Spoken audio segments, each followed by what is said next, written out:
We are here, committee meeting of the Finance Committee, and what we're going to talk about today is an item that's been on the agenda for a couple cycles now. It's related to paylock and an extension of the contract. I have with me Vicki Voss and Mike Canizero from our Finance Department, and I believe Vicki's going to walk us through a little bit of a history and talk about potential options for a contract extension.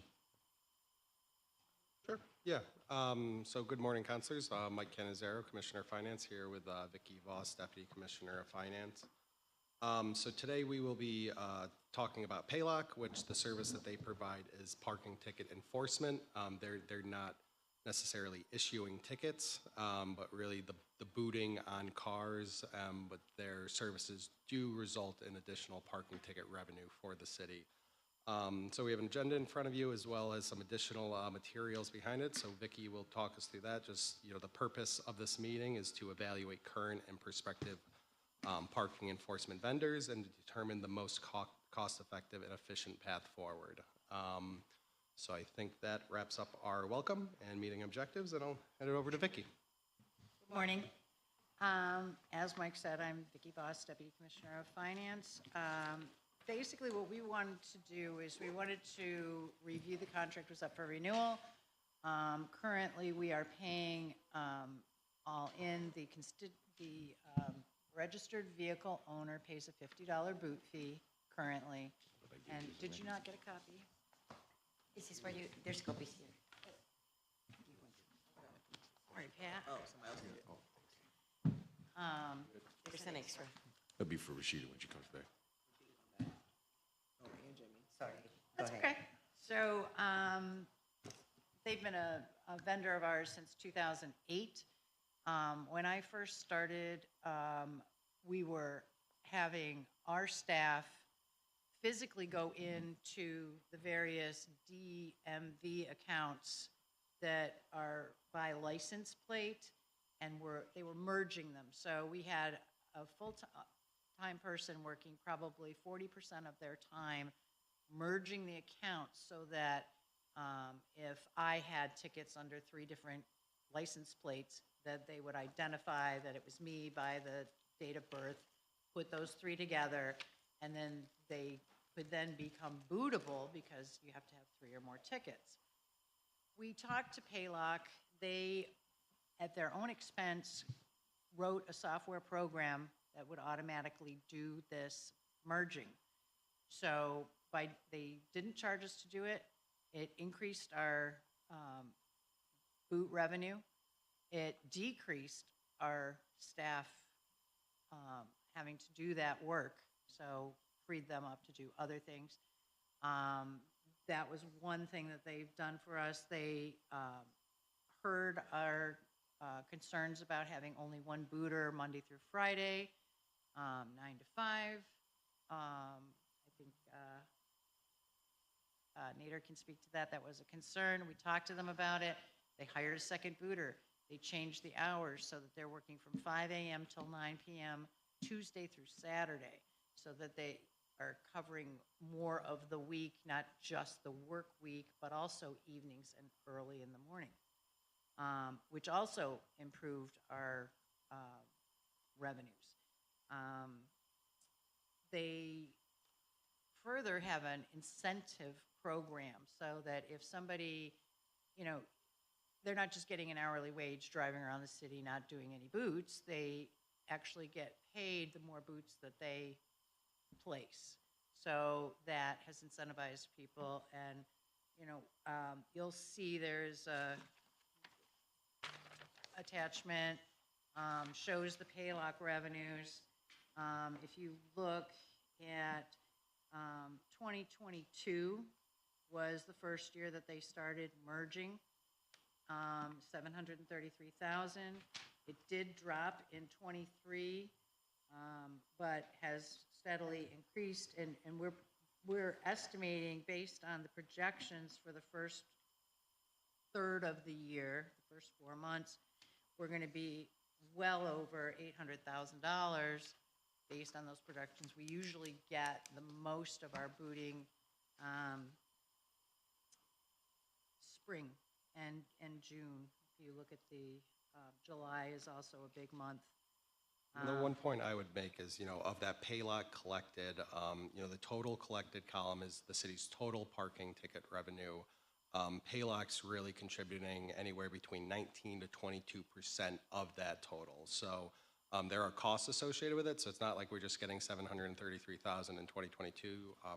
Vicki will get into the cost a little bit, but Paylock is contributing, anywhere between 19 to 22% of our total parking ticket collection. So that is a significant percentage.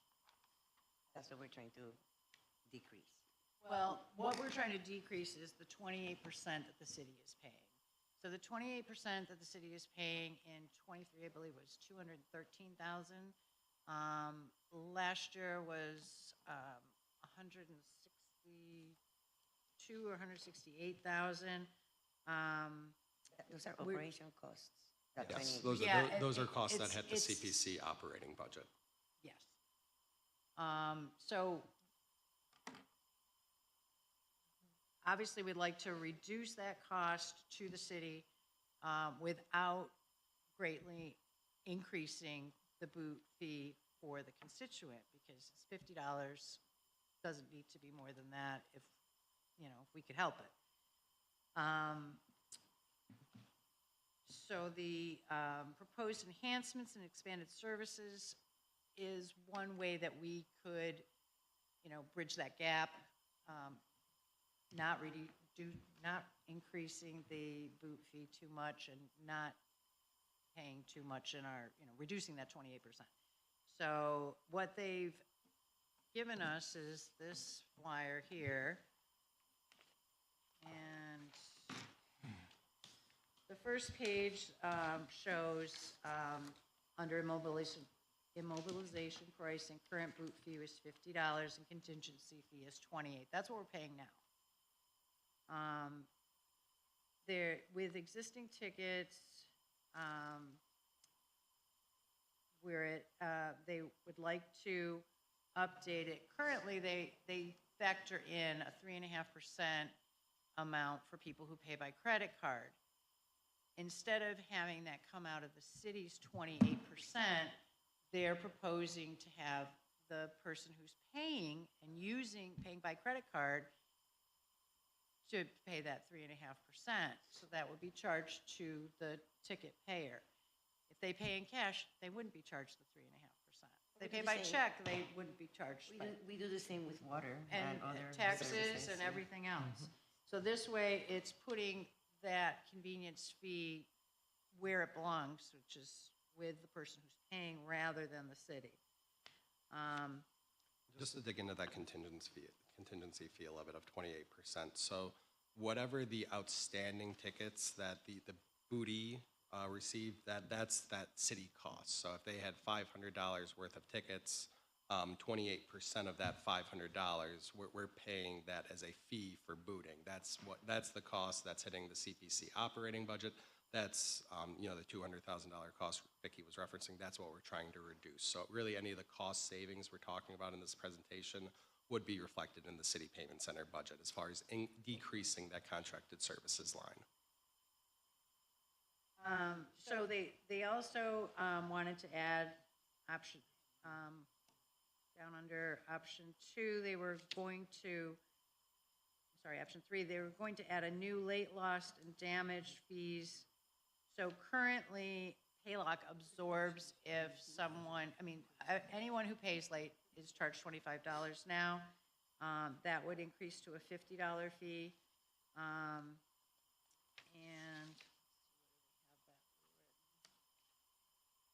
they don't. But the option 3, which is the lowest option with our existing services that they provide, would be a $70 boot fee, a 15% contingency fee, which is what they call it, but that's the city's cost. So instead of a 28%, it would go down to 15% with a $70 boot fee, and they would charge the new late, lost, or damaged fees that are An LD. late, lost, or damaged. What's the So breakdown for the, that? What's the breakdown for that late, lost, and damaged? Like, what is late? late fee is currently $25. No, what is late time frame? Late is 24 hours after Is the removed. notification. After Notification, they call and notify that they're, that they want the boot removed. They pay by usually credit card over the phone. They have 24 hours to bring the boot back to the City Payment Center, or alternately, they can deliver it to the SPD, so that, if it's on a weekend. But instead of a $25 per day fee, they are charging their new customers $50 a day, and they would propose that we increase it to that rate. If the boot is lost or damaged, I just want to check my other notes because it's not spelled out well on here. Late, lost, or damaged fees. I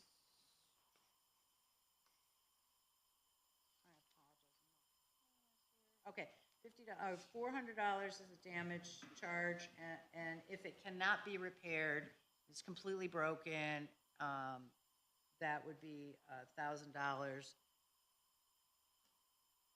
So if it's just damaged and they can repair it, they would charge the constituent $400.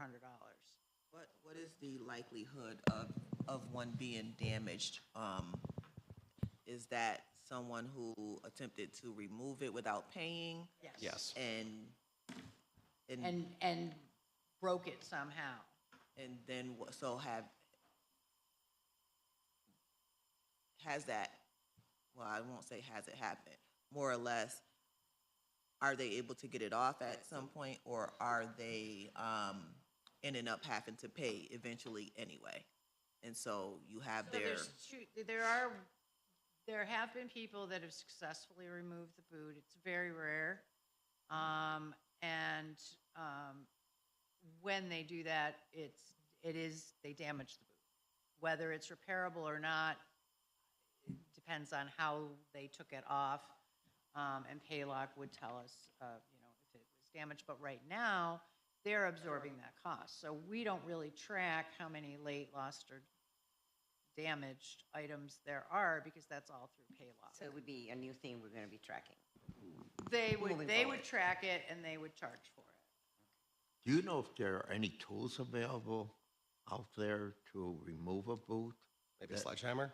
Yeah, I well, mean, anything yeah, I else. think that's that, what I'm- we're talking You know, about, it's yeah. like when they used to do those pirate boxes for cable, and I'm just wondering if people are selling these. Yeah, I mean, if the boot's coming in damaged, I mean, that the person that received the boot, did something wrong. But there could be a private tool they're selling. Well, there may be, I'm not aware Yeah, of one. yeah. And so the reduction in the percent, of course, contingent to the volume of how many boots they're putting out there, right? So do we know how many boots we put out there now? I mean, are these numbers something we can attain? Yes, we are, just last month, we had over 200 boots. Just And last month? also so these are absolutely attainable. And particularly if you look at the header in blue, it says immobilization pricing, introducing booting services for new tickets issued by the city. So the table on the left is just with our existing services that they offer. The table on the right is if they are doing enforcement for the new school bus zone tickets as well. So by increasing the amount of business that we do with Paylock and having them do the payment enforcement for the new school zone items as well as the current, scofflaws, then we could change it, instead of a $70 boot fee, we could go down to a $60 boot fee. The contingency fee, the number of parking tickets that where the number of tickets we're looking at from the school zone is certainly going to put us in the 300 to 400 range, since we already have half that in booting. We could even go over 400, which would be terrific, and we would get down to the 10% contingency fee. So that would save 18%. It would be about almost two-thirds of the $200,000 that we're paying, that we're not paying. So we would be paying like $66,000 instead of 200,000. And then from what we totally collect, what's the city percent? So You know what I'm trying to say, right? I mean, including like the self-enforcement ticketing, I mean, that would be a difficult number to estimate right now, just because that is a new revenue source. It's a new ticket. I know we have 6 million budgeted between the 3 tickets. Obviously, the red light, the speeding, and the school bus are all different amounts. I mean, we could try to put together analysis and get back to you, but offhand without doing that. Yes, Okay. thank you. I think, you know what, I think that's a timely conversation, having just gone through the budget cycle. It was stressful on everyone at the table, everyone in the audience. Here's an opportunity for us to be able to generate more revenue with really a slight addition in expense to the individual who is booted. And so that's kind of what I have at the forefront of my mind. In the bottom right scenario, we're talking about a shift from a $50 to a $60 boot fee. That's only a $10 increase in that fee. Which hasn't been increased since 2008. 2008. So, everything's gone up since 2008. Right. so And It seems reasonable. It is, and it is the best price. I really was aiming for, I know that there's a lot of people out there that $10 makes a difference. So, and, the full cost of the boot, though, when you're talking about what it costs the city in that contingency percentage and what the people are paying in their boot fees, it's about $175 a boot. So the city is still subsidizing the scofflaws who are getting parking tickets by paying if we're charging them 60, then we're still paying $115 for these boots, for every boot. But we heard you. You don't want to raise the price of the boot for the person who gets the tickets. So this was the best option.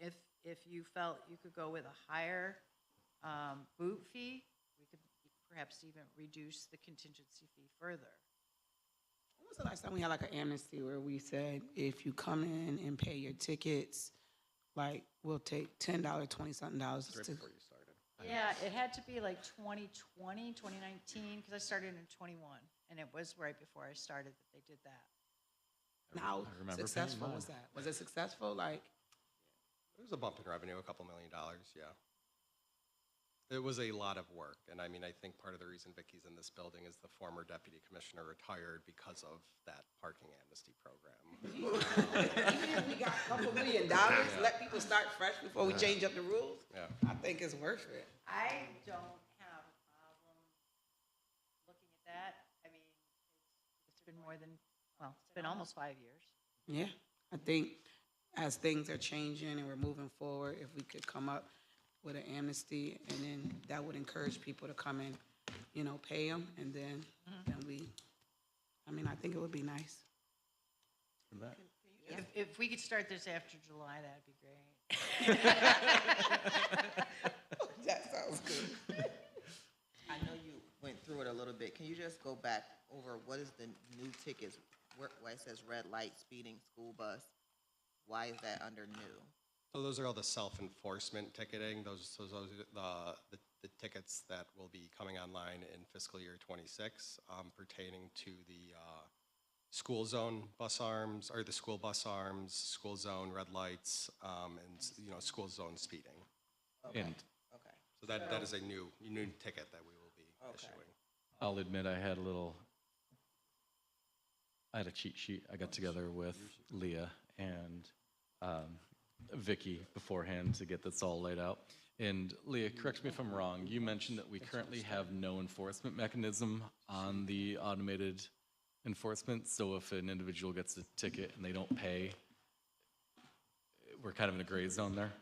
Yeah, Leah Whitmer, Director and Chief Administrative Law Judge for the Municipal Violations Bureau. At this point, we are exploring options. Obviously, none of the actual tickets have gone live, so people have only received warnings. If we were to examine making these tickets bootable, pushing them to the scofflaw files, that we would recommend an amendment to the local ordinance for the Parking Violations Bureau, which is what those tickets are being adjudicated through. So there's similar due process to the same thing we have for parking. And we've talked to some municipalities that are doing that. Some municipalities are using like a collection law firm or a collection firm. My team with the finance team in front of you have been exploring what's the best option for that. And Vicki had asked that they include that as an option because obviously if we push those to the scofflaw files, the volume increases significantly. Regardless of what collection mechanism we use, the volume of tickets for those automated services, because they're automated, will likely be higher than parking. We can't predict, like Mike said, who's going to pay, how many tickets, or anything like that. But it gives us options. So we were trying to explore to be able to present you with that scenario, as well as I'll just add that the administration has been working with the police department to explore ways to increase ticketing volume. And we're going to be, starting a pilot looking at some other departments. They're hiring additional parking checkers. So I think the volume for parking tickets will go up as well, pushing it in those ranges that Vicki was outlining. And I know for the parking violations, it's 3 violations, 4 notifications per Each ticket. ticket you get the ticket on the vehicle. Yep. And then over a 90-day period from the date of that ticket, if you're not paying or contesting the ticket, 3 additional warnings go out, advising that the penalty will add on and 3 penalties add on over that 90 days. And then if you don't pay after the 90 days, that's when it goes into collections. And you're no longer able to dispute it. You can always pay, come into the payment center, request a payment plan for as low as $25 a month, depending on financial qualifications. And then once you have 3 or more in collections, that's when you're eligible to be booted. Once you're booted, you have to pay the full amount unless it's above $1,500. Our local ordinance outlines that at that point, you could pay the $1,500 and then enter into a payment plan for the remainder. And if we talk about the automated enforcement, it would be initial notification, same thing, plus 3 additional, or what would we do? That is right. All the parking is governed by state and local law. So for automated enforcement, also governed state and local law. So you get the ticket is mailed to you within. It depends on the time frame, depending on the type of ticket. So just across all 3 types, it's 14 to 30 days. You get the ticket in the mail. You have 40 days to pay or contest, and then at that point, you would get a default notice saying you have failed to do that. There's a $25 penalty. And then we have recently worked with them to add a collection notice. So it would be those 3 notices, the ticket, the default, the collection, those 3 notices. Obviously, if we were to propose to you that we want to boot these, we'd have to amend that local ordinance, and we would carve out what that looks like, right? It gives... there's nothing in the overarching state ordinance that says it has to be 3 tickets at this amount. There's flexibility in what that looks like. And if I have 2 parking tickets in collections, and now I have 1 red light in collections, am I now bootable with 3? That's or do the we have part to do... that we would explore, talk to you, talk to the administration. If there's nothing governing what that has to look like, we could add it so it's 3. You could change the dollar amount. You could change the number of tickets. Some municipalities do 1 school bus ticket and you're bootable, right? Because they consider those the most egregious. They're a $250 ticket. So again, that is completely flexible. I think because this contract was up, we were looking to push this through now. And then, again, they gave us that range of escalating tickets. If it's, the tickets go up this much, we'll come down to this. And I believe they said it could be reviewed on a monthly basis, Vicky, to come up with what that percentage was, so that it gave us some flexibility as we're, working out these no programs, because we have no, we have projections of what it'll look like, but it's hard until it's actually in place and you have some data to rely on. So you're saying that the collection part is the part we have no mechanism for? Like, if they don't willingly come in and pay their ticket and it goes to the collections, we don't have a mechanism for that? Or automated enforcement only, obviously, yeah. Yeah. Yeah, that's what we're exploring now. Do we Okay. want to present you with, amended legislation to push those into this booting process, which is why those figures are on there? Because obviously that would push the volume of tickets up, right? Or we've also explored collection law firms. I know Vicky's got a collection agency she's spoken with. So we've been exploring all mechanism, talking to other municipalities, talking to our vendor. Paylock is integrated with Yanoptic, the company we're using for automated enforcement, so that pipeline's already built out. They've got a municipality in Maryland that they're pushing the scofflaw files to. So we know, and we've been investigating the options, we just have not chosen a path forward at this point. And I think, again, kind of piece of context in terms of choosing a path forward. I know that Vicky did do a bunch of work looking at a different vendor, and kind of end of the day decided that that probably wasn't the pathway that we wanted to go down. We wanted to stick with We Paylock. didn't get quite that far. I was going to provide the information about Barnacle and Laz, and it would be more money with two other companies. Laz didn't even provide a written quote. He called me on the phone and said, well, it'd be about $280,000 a year. And I said, well, are you going to send me something in writing? He said, well, I don't want to confuse council because we have several items in front of them at this time. And I said, I don't know what that means. And so, thinking about Paylock as our vendor, I think that amendments to local law, defining the terms, exploring an amnesty opportunity. Yeah. And they really, they're administering the program, it's their employees booting the cars. If we move to Barnacle, that would be a capital investment just for the actual, contraption, whatever you want to call it. We have to buy the booting devices, which is going to be Booting $150,000 the first year, and then they're good for 2 years, give or take. So if you average that, that means it's going to cost $75,000 a year every year to replace these. If they're lost or stolen, we pay for it because we have to buy new ones to replace them, or if they're damaged. We have to have someone administer it. We could either go through SPD, but their traffic checkers don't have vehicles, so how are they going to carry these booting devices? Carry them around and put them on cars? There's just, so then we'd have to buy vehicles to put the boots in, and so that they could drive around. And then they're not even going to be covering the same amount of area. And if they're booting, then they're going to be writing less tickets. So it's just, unless we hired more people, which then there's an expense for that. I mean, sort of going off of. Do we, just hypothetically, might have already said this too. So as far as daily, do you know how many boots get taken, or average, get taken off daily or put on daily? I think we're looking, let's see, we did 212 last month, so. Okay, that's good, monthly is good. Yep, Okay. that's good. So that was the most recent number I have. The numbers you have here, are those monthly or? The volume those are figures. Monthly. Right. And they said that they would review it, so like some months, if we are at 400 plus, we can pay 10%. The next month, if we dip under 400, we'd be at 12 and a half. If we dipped under 300, so it's a good mechanism for us because it takes into account, the volume and gives us the flexibility. We're not tied into any one rate for the whole year.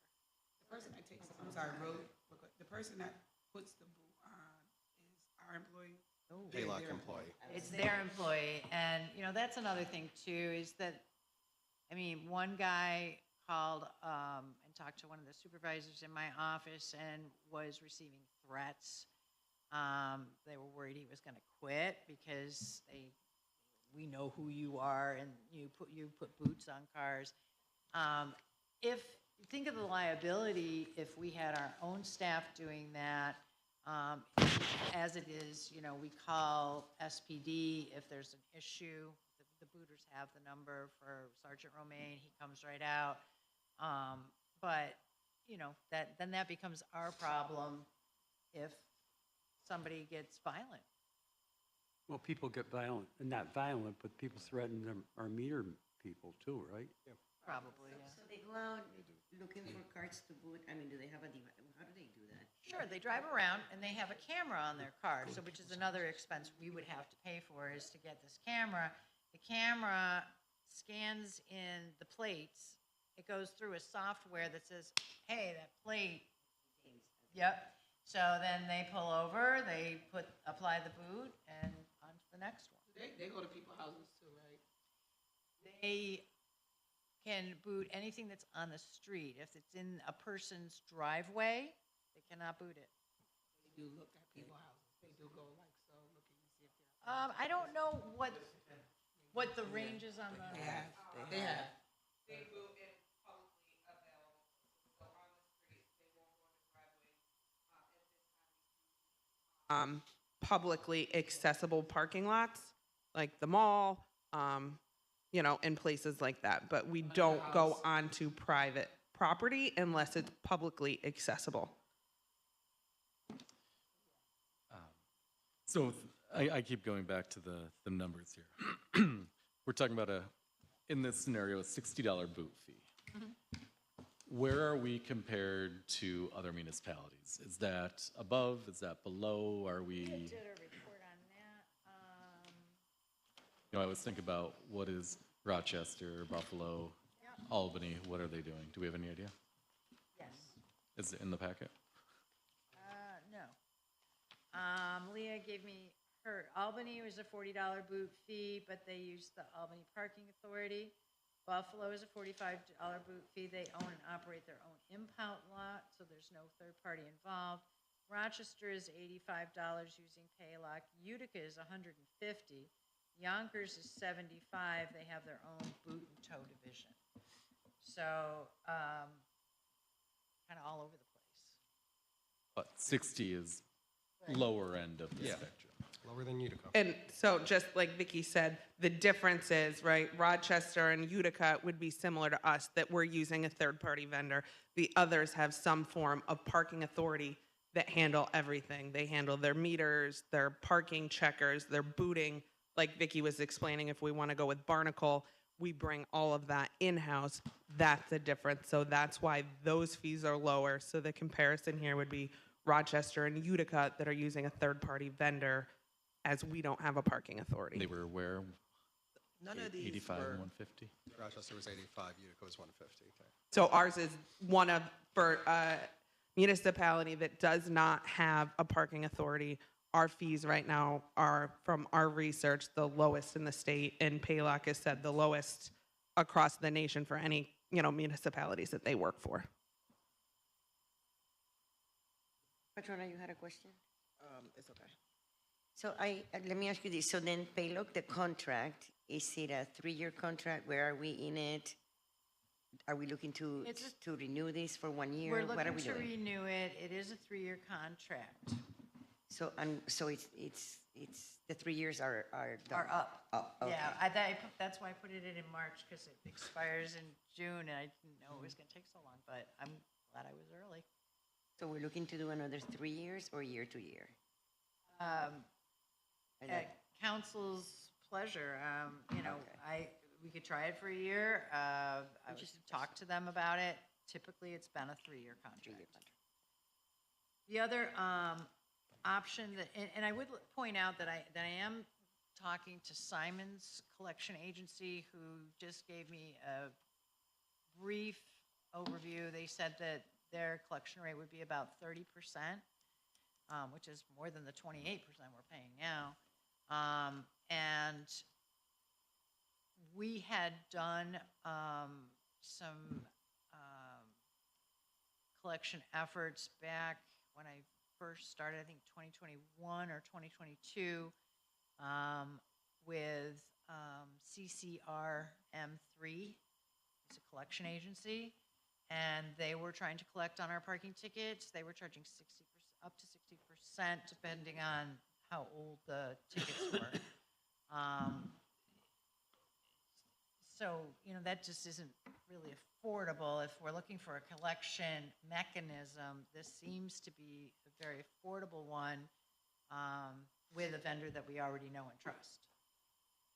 They also have an option over to the left on this quote, on-vehicle notice pricing. So an on-vehicle notice is basically them putting, just like it says, a notice on the vehicle to say, you have 2 parking tickets outstanding, you have a parking ticket outstanding. They're not bootable, but it gives them a notification that, hey, if they never got a ticket, then all of a sudden they get this notice, they can say, hey, I didn't know about this. So, it just stresses the importance of communication. That this already happens, or this is something new? No, this is a new process that they're looking at providing. They initially quoted us doing it based on percentage of tickets, and I said, it costs you a certain component for the person, the paper, the ink, the notice, putting it on there, right? Yeah. Tell me what that is. Let's just have a flat fee. If the guy has $50 in tickets or $100 in tickets or $500, whatever it is, that shouldn't matter. It costs you a certain amount. So they're going to do it at $25 a piece, which I thought was very reasonable. So for us, isn't the ticket 3 tickets? Or is it price? So It's bootable when? It's bootable it's at, bootable once they have 3 or more tickets. so, but cost doesn't In matter. collections. In collections. Correct. In collections. So They 3 or have to more be 90 tickets days in old. collections. Oh, in collection. Right, 90 Okay. days old or older. And so, okay. And the on-vehicle would be kind of a preemptive, like a, hey, heads up, you're going down a bad road. You might want to pay now. You don't want to be booted. You don't want to pay the booting fee. You don't want to get possibly towed. So, just so I'm clear, we already send out 1, 2, 3, 4 notices per ticket, and then they may possibly do this this on-vehicle new thing, notice. on-vehicle thing. I think that's a waste. If they are already Yeah. ignoring our We're tickets, just we don't proposing, need to do that. another Well, option. it's just another option. Yeah. Yeah, and the main reason I think we looked at that is if we were to roll automated enforcement tickets into this process, you don't physically get a ticket on your vehicle. So in other municipalities that they're doing it for, it gets a good response rate, right? Somebody is more likely to respond to a ticket that they're out here in the city, they get something on the vehicle, maybe they're more likely to pay rather than mail it, right? Especially for students, you get something on the vehicle rather than the notices, excuse me, the tickets are going to the registered owner's mailing address that's registered with the DMV. And that, I believe, Vicki, correct me if I'm wrong, but the bullet point that says outstanding tickets of 50 or more, again, we have flexibility, right? It's our contract with Paylock. What would we want to make it so that it's a cost benefit? But right now, they're out there scanning vehicles with the LPRs Vicki described. So this is just an added thing. Whatever the threshold is, whatever type of ticket, they could do that. So it's at our discretion if we wanted to opt into that. Vicki was just working with them to get the number down to something that was palatable from a financial perspective. And then, it So could be worked out with you, what we want to do. So we could just say only tickets that are the automated, Yeah, we could do whatever we wanted and just set that criteria in the contract with them or whatever, an addendum, if we get to that point and that's the, threshold for when they're doing those notices. But again, if you're comparing it to like a collection agency that wants 30%, especially like we're talking about Amnesty and whatnot, right? I think the more direct interaction you have with people, the more likely they're to respond and less likely they're to get to the point that it's booted. And can we turn that on and off as we choose? That's kind of an addendum rather than built into the 3-year term? I'm sure that can be negotiated. Okay, great. Anything else, Marty? Question, is there an interest fee? Like some, so that, you know, you say they'll pay $25. I'm like, do we have, we charge an interest fee? If they're, For the on-vehicle notice? no, if they are, have to pay their, you were saying earlier, you have a program where if they can't pay the full bill, They have to pay the $1,500 down? you know, you said you could make a payment of $25 a month. There's a payment plan available for people who have parking tickets. Okay, and Ideally, it would be people who haven't yet been booted. They can come in and they can make a parking, they can make an agreement. Once they've been booted, the first $1,500 has to be paid up front. So if they have $5,000 worth of parking tickets, they got to pay $1,500 up front. They can put the $3,500 into a payment arrangement with the city. but does that payment arrangement have an interest fee? No. So they don't, so they, $25 a month for the rest of their lives. In some cases, Okay, something we had to be some guy sign considered. It's governed by Contract. state law. yeah, okay. The payment plan process, so we have to offer it, and again, the thresholds, most of it is governed. We carved out the 1,500 on our end, once they're booted, but you walk in tomorrow, you can enter a payment plan for a $100 ticket or $5,000 up until the point you're booted. Okay, so a lot of this is controlled by the state legislature. Okay. I just want to congratulate everybody for getting this sorted together as far as everything, as far as the presentation, but, you know, I think I'd be remiss in saying that I think we should look at a sort of an overview of all our parking.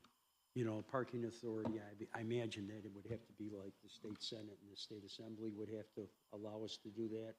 Is that true or what? Does anybody know? Yes. Yeah, that's true. So, but I mean, I think with what's going to happen at the Inner Harbor, probably another garage up there, and our garage situation, and the expansion of meters that a certain assessment commissioner always talks about, I think we have to like look at that. You know, if that would behoove us as far as revenue goes. Maybe some point in the near future, I know you've talked about that, Counselor. Yep. Yeah, you know, I think that